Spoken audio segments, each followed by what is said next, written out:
The situation is quite volatile right now. There have been violent clashes between the two parties, namely MNS and Congress. There have been cases of offices being broken down and etc.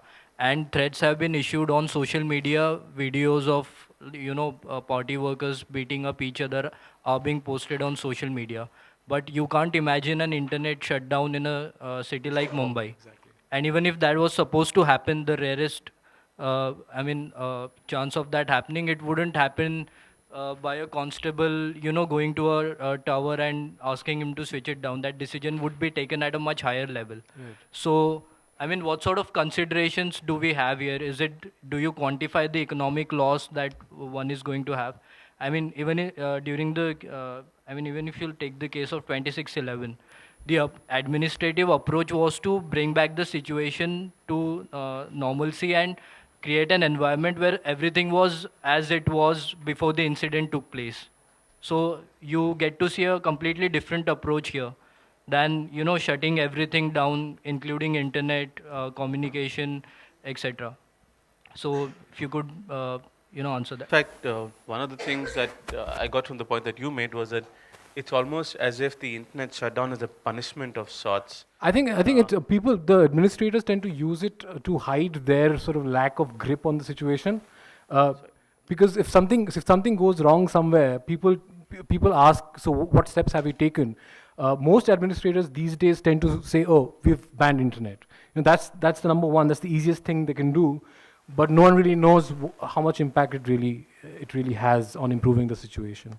So recently, General D.S. Huda and Abhinav Kumar, who's a senior IPS, they compared internet shutdowns to curfew. And they admitted that it's bad strategy actually because it leads to more propaganda by people who are already are using it Logic, well. logic tells you it's bad, So- especially if you're on the ground and if you've seen it the way we have. So the seniors also understand, but still I'm not sure where the idea comes from for the I think immediate reaction. a lot of the administrators get intimidated by the social media frenzy. So if two people have died, two pro Gorkhaland supporters get killed in a clash with the police, and that thing gets posted on Facebook, the comments that sort of start pouring in is what sort of makes them go weak in the knees, and I don't think that's reason enough to ban internet. Manish, I just want to know, you said the 100 days this internet So, Mike. shutdown. So my question is really how it got, was there not any pressure from the education institutions, industries and all towards the administration to, lift it up? Because, intensity of agitation or violence, I believe, is not uniform throughout 100 days. It died down just maybe first 10 days or 20 days. Right. So was there not any kind of social pressure on the administration, or was there any kind of Well, there is movement? hardly any industry to speak of in Darjeeling. It's a region of 88 tea gardens, and the people who work in these tea gardens are not like you and me. So it's very difficult to create the sort of pressure we can create in a place like Delhi or Bombay. Most people here will not know all the local Nepali news channels were also banned, which is simply, it's just, I think it's a crime, and people haven't really spoken about it as much as they should. Uh,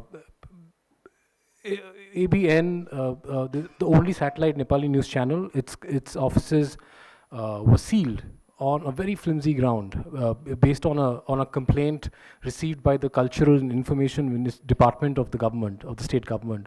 All the Nepali news channels in Darjeeling, in Kalimpong town, were also stopped from functioning. So add that, all that's happening, and then you don't have internet. But no one really seemed to care a lot. No, so that's why I sort of compared it to punishment, because was is- there it is even pun- an intent to restore normalcy? Like that's the point that you made, that in Bombay there would be an intent to restore normalcy as quickly as I think there was an ego tussle going on between pro Gorkhaland supporters and the chief minister. So the chief minister was not in a position to call off the indefinite Bandh, which was hurting the economy. So she took all kinds of measures, internet ban being one, to say that till the day this indefinite Bandh goes on, and that Bandh went on for 105 days, it's very difficult for my government to restore normality. And normality for her also meant internet. So till till she appointed Binay Tamang as the new chairman of the board of administrators governing Darjeeling Hill, the government just did not relent on internet. Let me ask you a question there. Yes. Right? He talked about the fact that if the internet gets shut down in Mumbai or in Delhi, firstly, it won't get shut down because there will be a massive reaction to that. Let's say there are issues and instances and riots that have happened in Delhi, in Mumbai as well. You still won't find this situation happening in Bangalore, for example. There was the protests around the Kaveri issue. Around that time, the police was constantly communicating on social media, on messaging, saying there is no shutdown, please stay calm, there are no riots. They were constantly dispelling rumors. Why wouldn't someone in Jaipur do that? Is there a difference in understanding these people have? Is there a difference in exposure, or is there a different fear that if you do this in a big city, it'll become international news? What is the thought process of law enforcement What agencies? I got in Jaipur is not about, they are not worried about how much news it will become. They are right now dealing with the situation that how do they avoid that problem to grow. I think that's the intent right now. They really don't care how much they get abused. But the same situation, if it occurs in Delhi or in Bangalore, the police there will take a different alternative to it, like they did in Bangalore.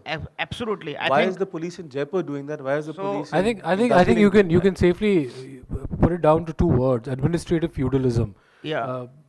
People think that this can. Administrative feudalism. Yeah, I mean, that's actually a great phrase. Yeah. So, Nikhil, I think what I could get from that, and I have faced at least 6-7 times in last 18 years of my internet. So we were the first to start internet in Jaipur, and we still continue to provide all these services. I think the key is, I have not seen the bad intent right now. They do not know how to deal with this situation right now. They have got the legal power. I think this was more an observation. My name is Amita, and I was just looking at some of the ironies that we were speaking about. One was you were speaking about mental health issues among young people who did not have access. We work with young people out here in mainstream who have unrestricted access and hence have depression. They're isolated. And they have those issues. And then on the other extreme seems to be of a set of people who, because appear deprived of it or deficient of it, and I think connected with it was the idea of digital India. So on one hand, what you were saying, that it doesn't seem likely that the bans will happen in future, but my worry is that if it's like a drug of sorts, because if you said if it was earlier, internet was only for communication, relationships, or now it's utility. Now your life depends on it, and Aadhaar and other things are making sure that everything, like the other aspects of your life are going to be linked. So it's like all power on one hand is going to be there, and then the fact that you can be deprived of it is how that power will get implemented.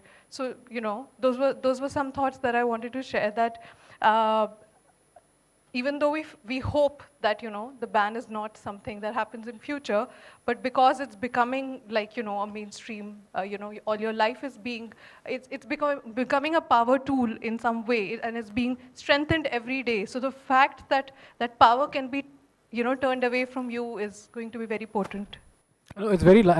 You probably got me wrong. It's probably likely that these shutdowns are going to continue at least the next couple of years, few years, till there's more awareness. People are, especially in Delhi, Bombay, the people are aware and they know their rights and everything.